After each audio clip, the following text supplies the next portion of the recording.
There are a lot of superstitions in sports where players and fans would do routines as a way to increase their luck stats or just feel comfortable during an event. Valorant is no different. We've heard about the weapon skin, crosshair, and even the girlfriend buff. Some have been taken seriously and possibly even proven already to be legit, while others are just jokes in the community. Valorant's esports scene is no stranger to these either, especially one that I'm willing to call the one true buff.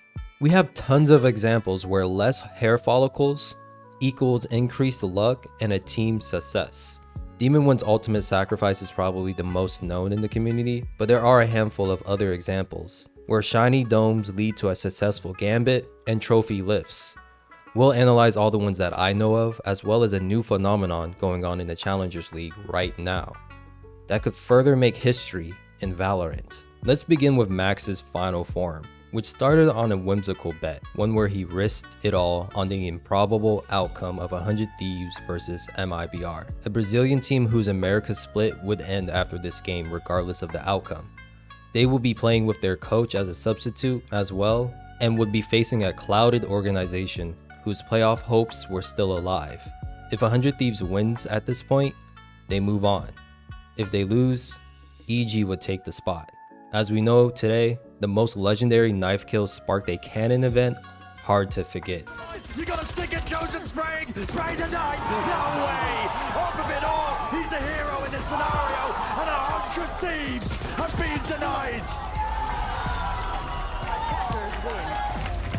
This game has had it all, but I did not see it ending with chosen getting a knife kill on the diffuser. As a man of his word, Max was prepared to say goodbye to his main, but he decided to go above and beyond.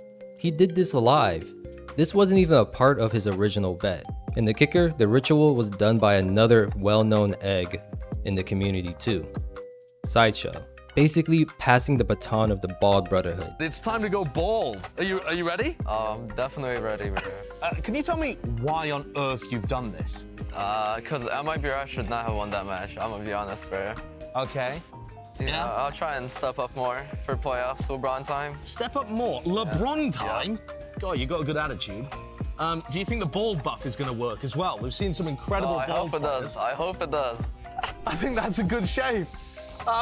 Not gonna lie, he could have done a better job. Nonetheless, the deed was done and we got to see the fruits of his actions right away.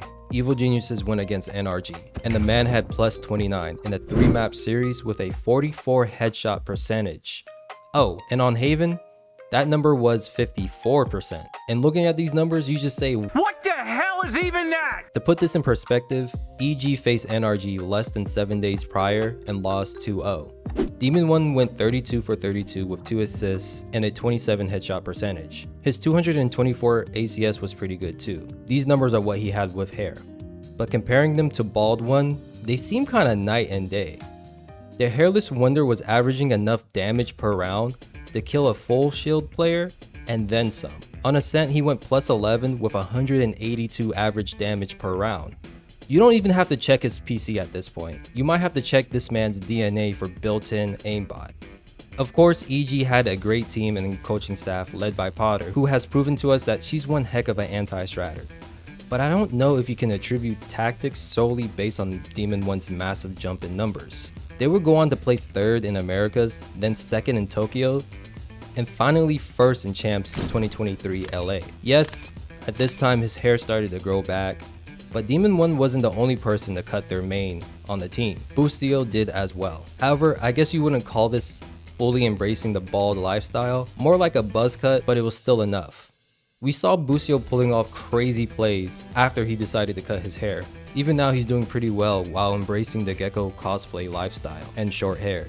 Shoot, look at King too. He had shorter hair in Masters Tokyo and Champs LA. This is when he looked his best so far in my opinion. However, in Lock-In and Masters Madrid, the man had a thicker set of hair, and we saw that Edward Gaming had less of an impressive team performance. Coincidence? I think not! We might as well call this phenomenon the Bald Force, because it might have a mind of its own. If you turn your back or dare tease the bald buff, it will bite you in the butt in the long run. I mean, NRG hasn't had the best luck after they did it, but nonetheless we have other examples to go over. The next two players are what I call genetically blessed. Maybe it's Maybelline, maybe they're born with it. These are players who choose to stick with the egg lifestyle for one reason or another. We'll start off with Saci. This Brazilian was a professional in another sport before joining Valorant. Frente tem teleporte já chegando, mas é forte. Blood fica nas mãos do Saci. Porém vai sendo focado, recebe um pouco de proteção. Enfurecido Saci, será que vai pro Ace? É isso que acontece. Ace, ele desenha. Yeah, you thought I was gonna say CSGO, huh? During his time with League, he helped Red Cannons get some regional titles here and there, but failed to qualify for major international events. Fast forward to Valorant, he was finally able to qualify for one in Masters Reykjavik, then champs with Vikings, where they lost to a crazy stacked team in Gambit. Eventually, he would join Picade e Amigos, who were picked up by Loud. They had a crazy win streak in the Brazilian circuit and their first Masters tournament. Eventually, with the help of Loud, he would get second place at Masters Reykjavik, as well as first place in Champs 2022, America's Kickoff Tournament, and recently, Masters Madrid with Sentinels. While his League career was still pretty good, his Valorant one was far better in my opinion. All his Valorant success happened while he was bald as well. He is now the first and currently only player with both a Valorant Masters and Champions title. I mean, what can we say? Saci is clearly strong in the bald force. The next player we'll talk about in this category is Durka. His pro career actually started in CSGO, where he would bounce around teams in the Finland Counter-Strike scene. His time over there led him to be introduced to Valorant, and based on his Brothers of Ice, he started to pursue it. Till this day, he has the highest amount of kills during a trial for Fnatic at 40, higher than Leo and Alpha. He was pretty good during the early days of Valorant and was seen as a top 5 duelist in the world. The 2023 season was when him and his team really popped off. And I do have to mention, the thing with a lot of tier 1 Valorant duelists now is that they usually have one agent that is world class, and the other ones are kind of like average or just meh. Durka's Jett was insane, and in high pressure situations he came out on top, like in Lock-in's grand final, which many say is Valorant's greatest comeback story. Fnatic started as defenders down 9-3 at the half, and then eventually 11-3, losing both pistol rounds in the process, rounds that you may say can dictate the outcome of a map. The main reason why Fnatic were so behind was because a lot were cracked on the attacker end, especially Osphos, who went plus 14 with 251 average damage per round. That's almost 2 kills per round when the enemies have full shields. But Fnatic Jett came alive on the attacker side and helped them win in overtime. Of course, with their Sentinel going crazy as well. I do want to mention that Durka was the only Fnatic player to have an ACS above 200 on the defender side as well. In fact, he was the only player in the whole server to have above 300 on the defensive end. Plus, having a 224 ADR isn't too bad. He was putting up amazing numbers on both halves of Icebox. His balanced approach continued on Raze during the grand finals of Masters Tokyo. As a duelist, it's crazy to me how he looks better on the defensive end than on the offensive. He also has this weird ability to just dodge projectiles in ways I've never seen other players do. But Demon 1, up for the trade! Look at Durka! Oh, he's got the moves! Durka dodges everything! And denies EG around! There's no gap to be had, it's 4 apiece! Just an advantage of being aerodynamic, I guess. Regardless, his Masters Tokyo performance shown that he can get the job done on both Jett and Raze, which is something that a lot of tier 1 duelists can't say. Now, I want to mention that I've always planned on making a video on bald professional Valorant players, and possibly in meme montage.exe format. That was before my channel got demonetized because of older VCT.exe montages I made on this channel. However, one day I saw this bad boy pop up on my YouTube page. Yup, this is from a collegiate Valorant team that qualified for challengers.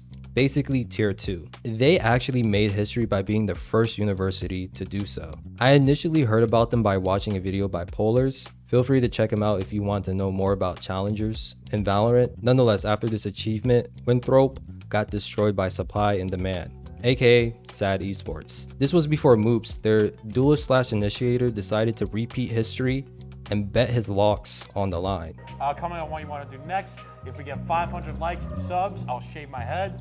That's all. 500 likes and subs will shave his head? Alright, I'm linking this shit in chat. This shaving his head right now. Very reminiscent of Demon 1. Facing Sad Esports, he struggled a little bit. However, after his initiation into the Bald Brotherhood, he bounced back in a close 2-map series against Turtle Troopers. Winthrop University now sits second place in their group and above Sad Esports because of map differentials. These individuals could possibly make another historic achievement and be the first collegiate team to lift an Ascension trophy. There is still a lot of games to be played, so it's a marathon and not a sprint. It's also a team-based game. This team has Gooch, who used to play on our crew way back in 2022. Jerk is this team's Sentinels and also trialed for America's Gen G roster and was on Cloud9's academy team as well. Now she has Flex on Initiator and Omen. Infiltrator is this team's main duelist. They should earn enough points to make it to the mid-season cup in my opinion, but being a college students, they will face some challenges. I'm sure most student athletes can relate. You can also catch some of their games if you want to see how far the ball buff can take this team. Or maybe you're a Sentinels fan and want to support a tier 2 team that's using your team's classics as well. 1,000 likes on this video, we will all use the Sentinels bundle and the Sentinels classic in our next challenges match. Buy the Sen bundle. Peace. Also, let me know if you want me to cover more of the Challenger series down below in the comments. Till next time, stay safe and I'll be yapping in the next one.